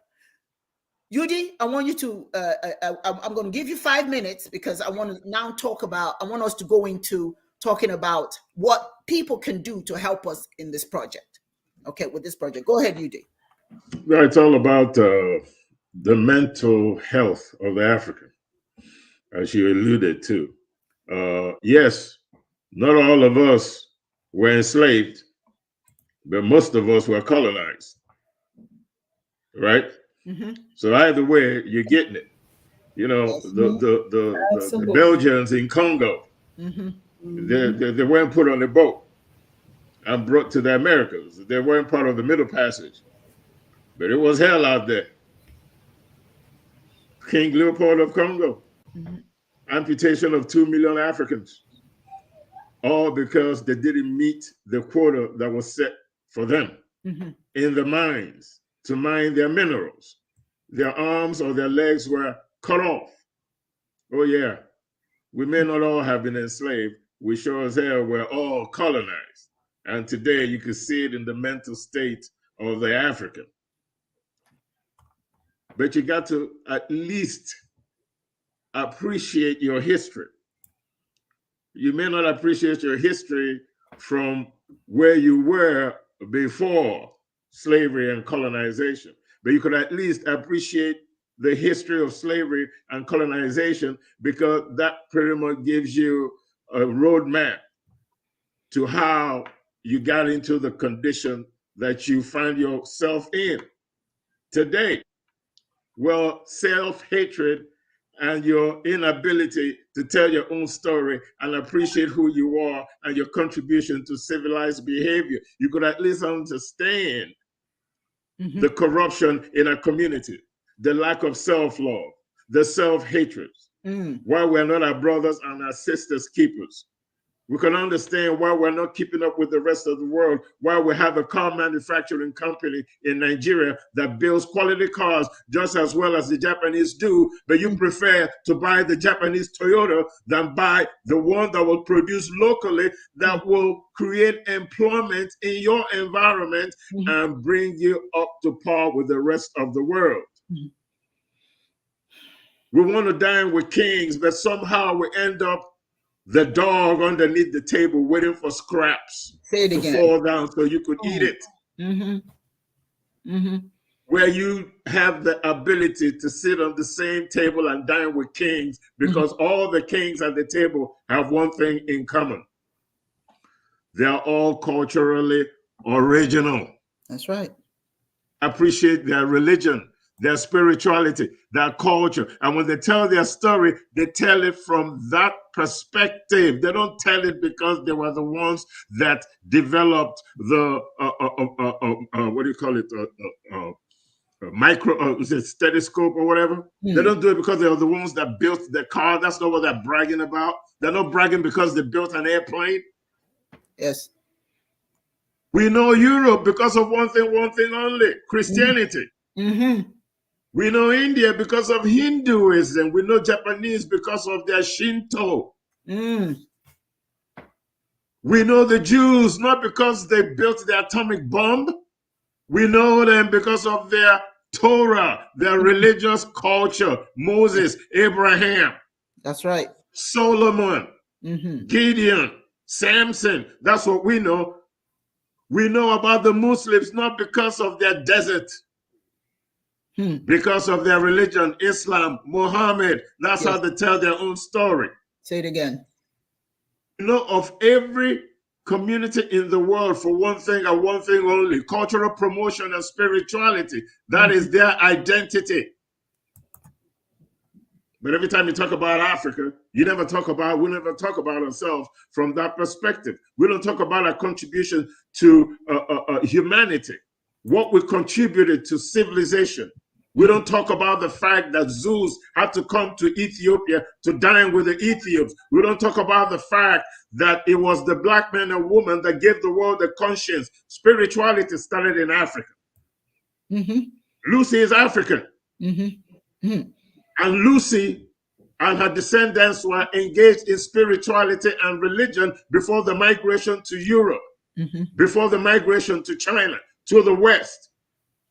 That was over 5 million years ago. We don't talk about Chineke. When we talk about European, we talk about Jesus. We talk about Abraham when we talk about the Jews. We talk about Muhammad when we talk about the Arabs. We talk about Confucius when we talk about the Chinese. We talk about Buddhism when we talk about India and Hinduism. Where are our African spiritual heroes? Who talks about us? Nobody. Because we don't talk about ourselves. We don't promote anything about ourselves. And every opportunity we get to do great things, we, the agents of the imperialists, cut ourselves off at the knees. Look at Festac. This was the cultural Olympics of the Black world. This was our opportunity to be great again. Because we've always been great. We don't want to talk about African culture and history based on the African leaders that came to Africa to permeate foreign religion. And for a lot of people, Sekou Touré, Usman Dan Fodio, the conqueror writes, even what do you call him, Mansa Musa.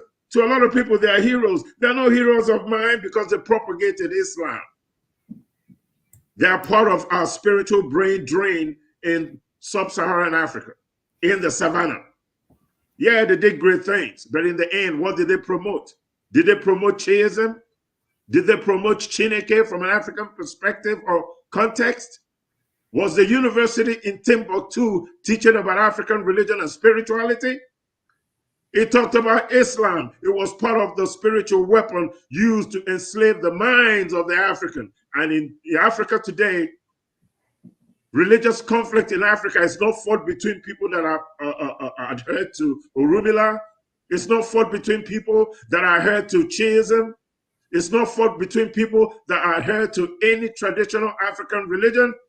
It's fought between the foreign religions that enslaved you in the first place and colonized you in your homeland. It's a battle between Christianity and Islam in Africa. And it's part of our downfall and our downward spiral.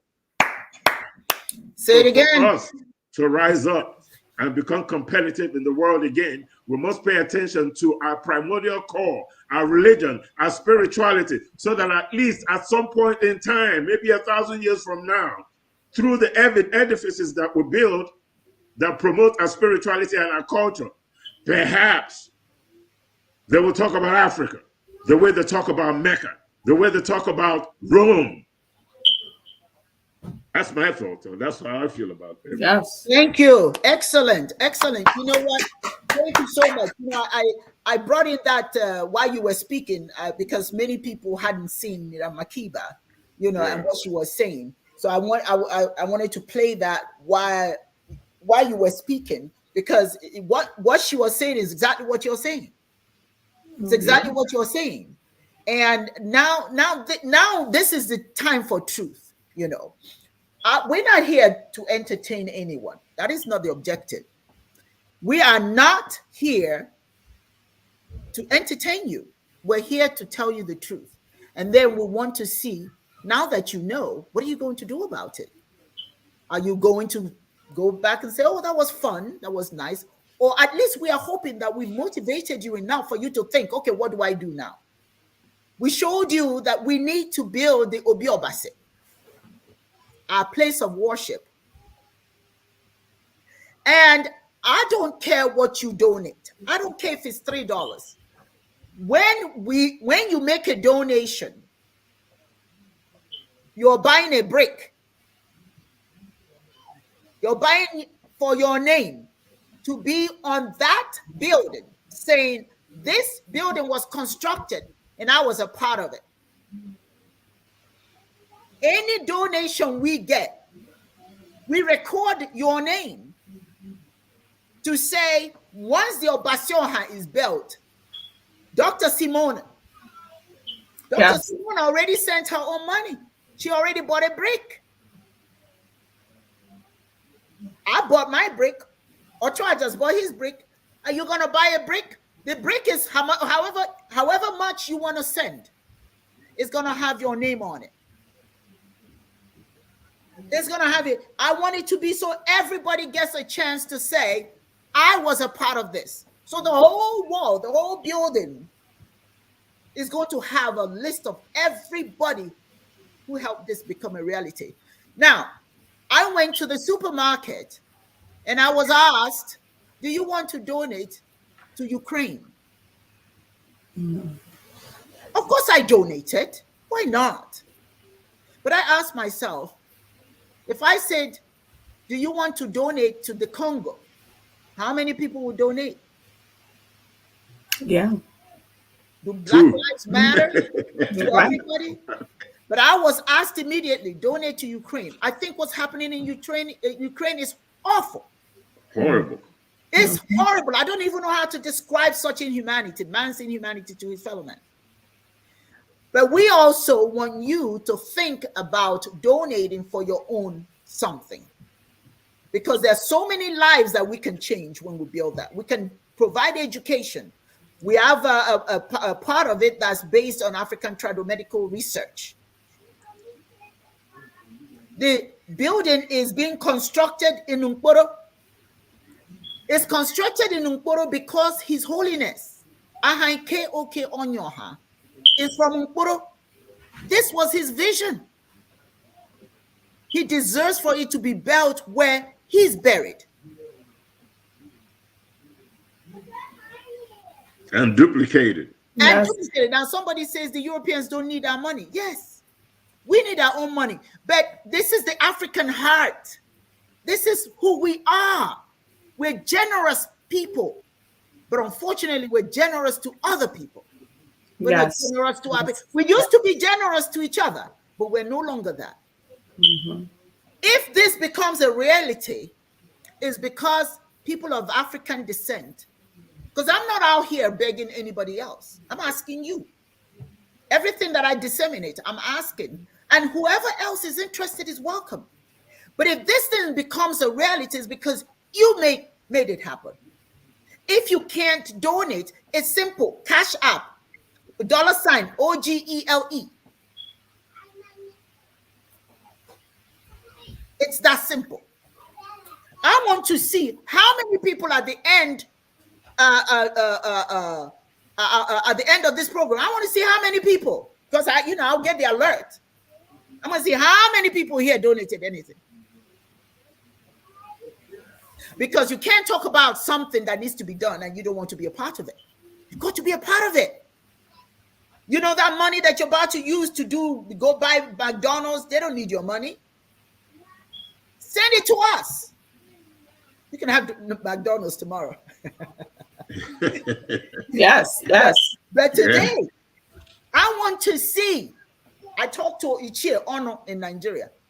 He says, do you think Black people will support it? I said, what kind of question is that? That would be their shame. If they don't.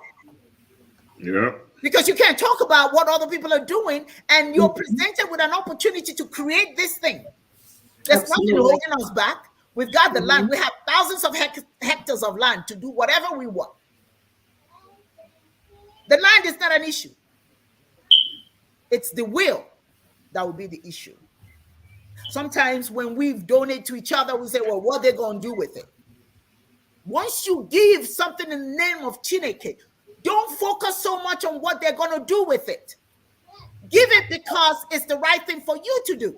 Then watch them do what they said they're going to do. They give it to church on Sunday. Yes. They don't argue with that. You don't argue. You don't argue. They pass the plate and you just give it. Yeah. But we want the same thing. But this time, it is not to build a church. It's to build a monument in your name. Yes. For our babies. I want my grandchildren to travel to Nigeria to see this magnificent structure dedicated to Chineke, Olodumare, Damona. All the names we have for Chineke will be on the wall. Yes. All the Agunsi will be there, dedicated to nature dedicated to men, dedicated to women, dedicated to our children. There will be so much in there that tells us who we are.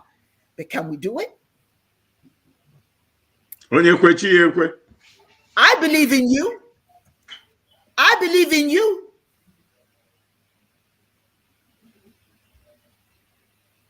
I don't know much about the Cash App. That's okay. I'll teach you, baby. I'll talk to you. I'll call you and tell you about it. That's a good one. We have become, somebody says we have become inimical conduits to for outsiders. Yes. Absolutely. And Ukuna Charles, if you want to know how you can send money, it's easy. We have MoneyGram. We have MoneyGram. MoneyGram comes to America for any amount that you want to send. This is a global effort. This is a global effort. If you're wherever part of the world you're in, you can use MoneyGram. You go to Chiism, and that's CHI-ISM.org. And you will see how you can send your through MoneyGram. But those of you who are here, it's easy to use Cash App. But I'm making a note of whose names will be on that wall already. I know mine will be. There's an African, there's a song we say, Aham Dinaya.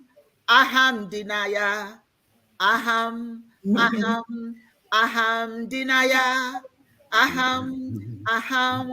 Aham Dinaya. Akwụkwọ Godianism. Aham Diya. My name is there. My name is there. If somebody will ask me, I say, my name is there. Where's your name? I'm part of this great reawakening. I'm part of it. Yes. We don't want to build it and just cover it. No, we want to have a space that has everybody who contributed, so that when people come from abroad and they go in there and they see it, they say, yes, I was a part of this. So my question would be, would you do it? Would you do it? I would know. Imagine your children. I will look and see who believes in this. Imagine your great-grandchildren making a pilgrimage and looking at that wall and seeing their family name there. There. Oh my goodness. Imagine 1,000 years from now, and you're able to trace your roots, and you see that. That's right. As if you are maybe in the Vatican or something. You see that, and you look there and see your family name in there. Yes. You're part of this reawakening. You are. Will that not be grand? Wouldn't that be something really beautiful? For somebody to ask at home, well, do you think they'll support it? That's really sad. It's sad. It's sad because the question is, this is an African thing. Do you think Africans will support it? They'll support everyone else's. That is sad. An indictment to our state of mind. This self-hatred thing. But anyway, we have to be positive, hope for the best. We've started this journey, and we're going all the way with it. People, I believe everybody here. Masali Mansa, I'm looking for your name. I'm looking for it. Because I want your name on that wall. Ukuna Charles, I want your name on that wall. Akachi Azubike says, we will do it. Of course, I believe in you. I want to see your name on that wall. And you will take a pilgrimage. You will take a pilgrimage there. Yes, go ahead. Spread the word, folks. Yes. Not just from what you get from this program. Talk about this program. Talk about this exercise, what it is that we're trying to do to your friends, to your family. Write about it. Whichever way possible, spread the word. For our Christian brothers and sisters that always tell you that it is their duty as Christians to spread the word, to speak the word.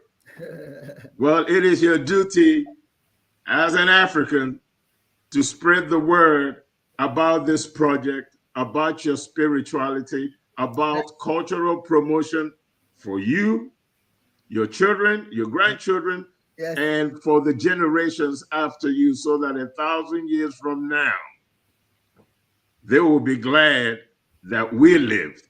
We become the ancestors. Yes. We become the people that made this possible. Yes. I don't want anybody to escape here. Ryan King edits. I am looking for your name, for your donation. Akimi bro, I'm looking for your donation. Masali Mansa, I am looking I'm searching. I'm gonna be looking who donated. I know you will. I know, because you're here because your heart tells you that you're in the right place. So I know you'll do the right thing. But if we make this happen, like DB Ochaja said, if we make this happen, years from now, our children can come and say, wow, hey, that's the name of my grandfather or my grandmother or my family name or whatever. That's my uncle. As a matter of fact, I have a woman who wants to donate. She has 6 girls. She wants to donate in the name of each girl. Her name, her husband's name, and the name of each girl, because she has 6 girls. She says she wants them to go there and see. This is big, man. And their great grandchildren will see their name. So this is. Now I'm going to ask you, DB Ochaja. Let's see. We've got just 1 minute to close out.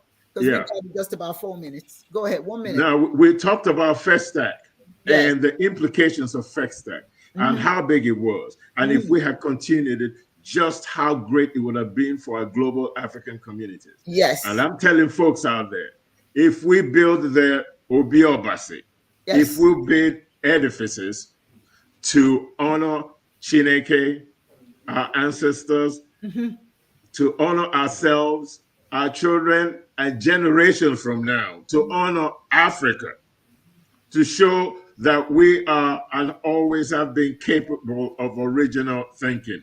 This exercise is so important. We have to build this edifice so that we could replicate it here in the United States. We could replicate it in Europe. We could replicate it in Asia. We could replicate it in the Caribbean, in South America, just like we have the cathedral in the Vatican in Rome. But if you go to Africa, if you come to the United States, there are other cathedrals that are just awe-inspiring.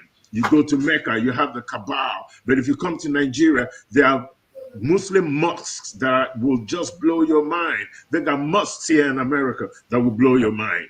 Same thing with the Hindu and Buddhist temples all over the world. We want to do the same thing with the OBI OBASi. The main OBI OBASi will be in Nkporo in Nigeria, the birthplace of Ahai, the cradle of Chiism and Godianism. But there will be OBI OBASi in the United States. Replicated. There will be OBI OBASi in South America, in the Caribbean, in Europe, in Asia, so that diasporan Africans can have a place of pilgrimage. Yes. Spiritual pilgrimage. Yes. Spiritual pilgrimage. So, come on, people, let's do this. You say? Okay. Doctor. Yes. You're passing. Yes. What I would like to say is that brick, that one brick that you're going to buy, it doesn't just represent you. You're just, and it represents everyone that has come before you. Yes. All of the pain and the suffering that our ancestors have gone through, we're making amends by buying that one brick to build this structure. And it's not just a structure. Just imagine the energy that is going to come when you go into that place, when you're backed by everyone with the intention that now we begin a new chapter in our history. Yes. Now we are changing and turning things around. Yes. We are no longer, under the thumb of anyone else, but we are building for ourselves. Yes. It is a representation of us building for ourselves. And then not only building for ourselves, but building back better. Yes. And so It is, I've been listening to the statistics. I've been listening to different things they're saying about Black people. It is not their plan that we rise, but it is their plan that they keep feasting off of us. But this will stand in representation that we will begin to cook our own feast. We will begin to feed ourselves. We will rise and we will be able to be economically stable, relationally stable. With family, our families are coming back together. So this structure coming together, religion, with our religions and everything that we have lost, we are going to regain.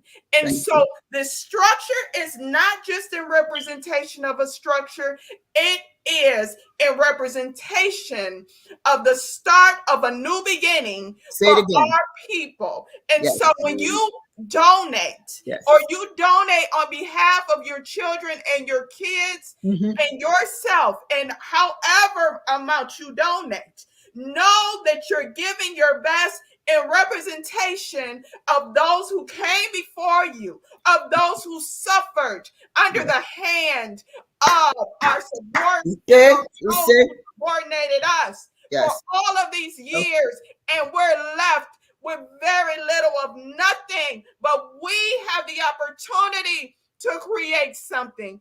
And I believe, just like we were talking about voodoo, the land, when we build a structure on the land, it is going to bring power to our community as a whole. So I want people to donate. Make sure to do the best that you can, because it's more than just a structure. It's a representation of a new beginning, a new way that the world looks at us. It's just like what Uncle was saying. We're going to stop buying from people outside of us and start valuing ourselves. It's a representation of that. All right. To start doing for ourselves so that we're respected by the world. They're going to respect our beauty. They're going to respect who we are as a people. They're going to respect our religions and where we came from. They're even going to respect our ancestors and apologize. A real apology. I love it. Yeah. This is a representation of. I'm asking if you can to donate to, I mean, how many bricks that you can. The more bricks, the better. Yes. And you can actually, I mean, even if you say, well, this is a representation of this ancestor, that ancestor, this is a representation even of Chineke, so, or God, or however you look at it, Oludumare, whoever that you want that donated to, donate it. Their names will be their names. The names of your, whatever name you have for God. In your tradition, you write that down when you make your donation. It could be so many. Yeah, we will have it on that wall, because Chiism is an umbrella under which all African religions prosper. Yeah. Thank you, ladies and gentlemen. This has been an exciting show. And I want to thank Mazali Mansa. He says, Dawn and Pipe to Bafua and Koma from Ghana, New African Magazine editor. Yes, my brother. Yes, that's the way it should be. That's the way it should be. I appreciate it. I appreciate all of you. I'm looking for your names. Thank you. Let us continue. This conversation is going to be hot next week, because we've got some really powerful people that will join us next week. And of course, our brother Chie Dozier is going to join us again. And the rest of you, I'm hoping that the rest of you will join us. And let's continue. Keep donating. And this is going to be the Ogele is going to be on the website. Okay. They found $1 Ogele, so that the people can start donating. Thank you, all of you. We love you with all our hearts. You just your patience being with us for 2 hours. Initially our program was supposed to be 1 hour, but most people are enjoying the 2-hour presentation, and then we take bits of it and you can share bits of it. Thank you very much. We'll see you next Sunday. And see all right. Bye.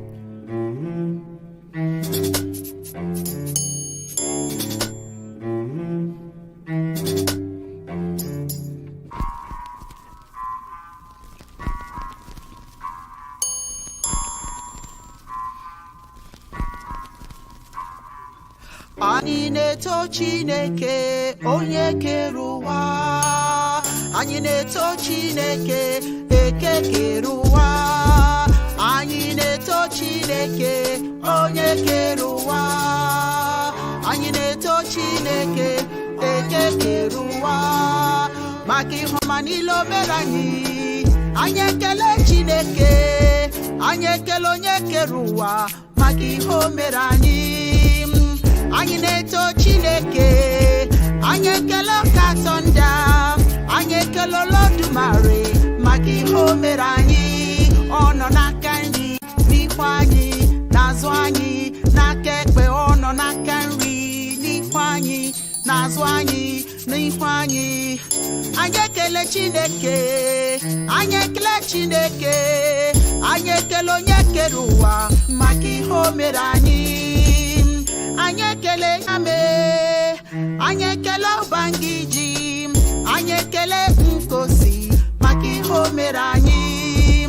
Anyị na-eto Chineke, ekele dịrị Katọnda, anyị ekele Olodumare maka ihe o mere anyị. Ọ nọ n'aka nri n'ihu anyị, n'azụ anyị, n'aka ekpe. Ọ nọ n'aka nri n'ihu anyị, n'azụ anyị, n'ihu anyị. Anyị ekele Chineke, anyị ekele onye kere ụwa, anyị ekele onye kere ụwa maka ihe o mere anyị. Anyị na-eto Nyame, anyị na-ekele Ubangiji, anyị ekele Nkosi maka ihe o mere anyị. Anyị na-eto Chineke, anyị na-eto Chineke, anyị ekele Olodumare maka ihe o mere anyị. Obasi Kenyon ndewo, anyị na-eto Tamuna, anyị ekele Muwari, ekele kwa Jinami.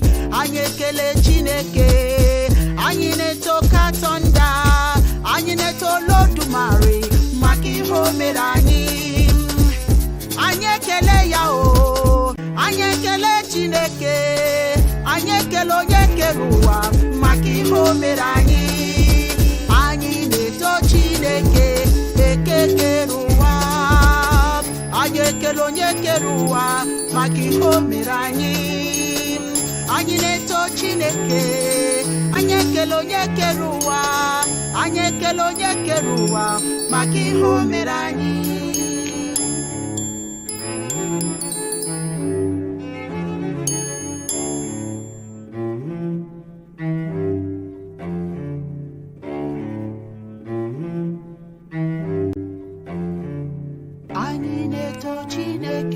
Ekele dịrị Katọnda, anyị ekele Olodumare maka ihe o mere anyị. Anyị na-eto Chineke, ekele dịrị Nyame, anyị na-eto Nkosi maka ihe o mere anyị. Anyị na-eto onye kere ụwa mere anyị. Anyị na-eto Chineke, ekele dịrị Katọnda, Olodumare, anyị ekele gị.